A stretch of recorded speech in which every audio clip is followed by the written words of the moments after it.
It's rare that NCAA free agents become NHL regulars, but Luke Haymes looks different than the others. A lot more promising. First, he's younger than your typical free agent. He's 21, not 24. He has some late bloomer elements too. Haymes wasn't a special player in the BCHL or in his first season in college. It's really in that age 20 season that he started figuring out how to maximize his effectiveness on the ice. He became a better playmaker and scorer.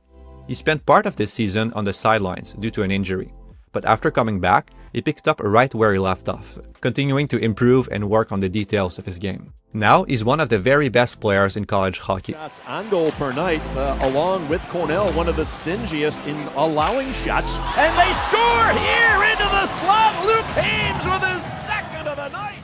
Haymes is posting results equivalent to what you'd expect to see from a well-developing top 64 prospect at the same stage. In the data, he generates more scoring chances than 99% of college players, and mostly because of his play around the net. His defensive impact and physical skills also grade as elite. The odds are usually stacked against college free agents.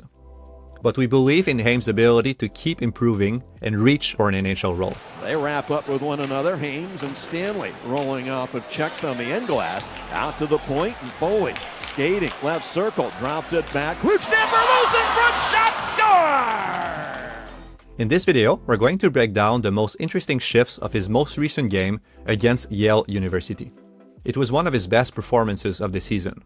But before, if you want to check out our NCAA free agent guide, there's a link in the description below. We covered many different free agents that have some potential and could be signed by an NHL team. This is Haymes' second shift, and already we can see his upside. The puck gets rimmed on the wall, he catches it, attacks inside, and dangles around sticks to get a scoring chance.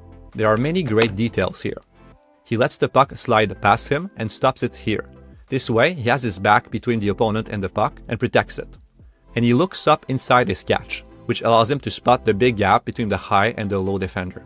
He resists contact and places the puck inside space behind him, knowing that the defender on his back has his stick stuck on the other side of his body.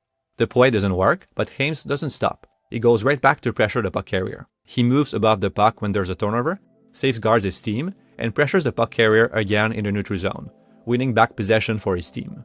He then attacks in the offensive zone, stays at a distance from teammates to avoid running into checking pressure, and then fires on net. It wasn't the most threatening shot, but again, what matters is what he does next. He skates on the back check, scans the ice to spot attackers, and provides a short passing option to his teammate. He has no evident play, so he pushes the puck ahead and forechecks for it. He gets ahead of a first opponent and then a second one, makes a first touch on the puck, and pushes it inside space for a teammate. The pace of play here is pretty low compared to the NHL, but if Haymes continues to work on his motor and skating, it's not hard to envision him making some of the same plays in the NHL down the line. We see the details of his game here again. He drops down to the defensive zone while scanning for opponents. When he gets the puck, he has no option, so he lobs it ahead to a teammate, who catches it. This was a safe and clever play. It creates an entry. He attacks up and dangles around a stick, but loses the puck. Haymes manages the puck well in general. He's not one to force too many plays, but he does have some playmaking skills, and we see them right here. He makes a pass directly off the wall on his first touch to his teammate in the slot. He was pressured by two defenders, but still managed to see his support and make the play.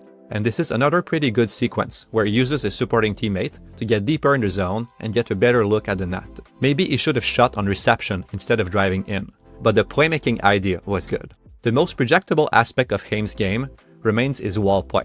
This is another example. He drives in on the forecheck, seals the board to prevent a D2D pass, and he gets rewarded for his effort when the puck deflects in front to his teammate. And he shows the same physical engagement in the defensive zone. Watch how he sticks to his coverage here. He boxes him out off the face-off, then follows him behind the net. He recovers D-side positioning, and then again pressures the opponent using his stick and body to force his play to the outside, and Haymes picks up the opponent as he drives the net.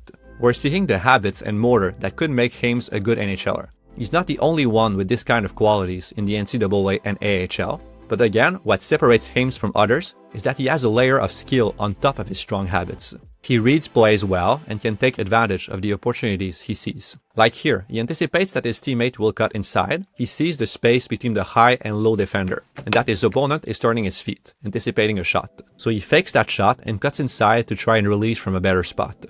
Haymes is a smart player. His hockey sense is projectable. What he's going to have to add is more dynamic elements. His game will need an increase of pace. Like here, he could have caught this puck already in crossovers to better push back and manipulate the defensive line or attack space in the wide lane. And he could have picked up more speed as he circled up to attack space or dragged his defender more with him before making the cross-ice pass. Again, the pace of the game remains quite slow at this level compared to the AHL and NHL. To continue picking up points, Haymes will have to take charge a bit more, but that's something that's really within his ability.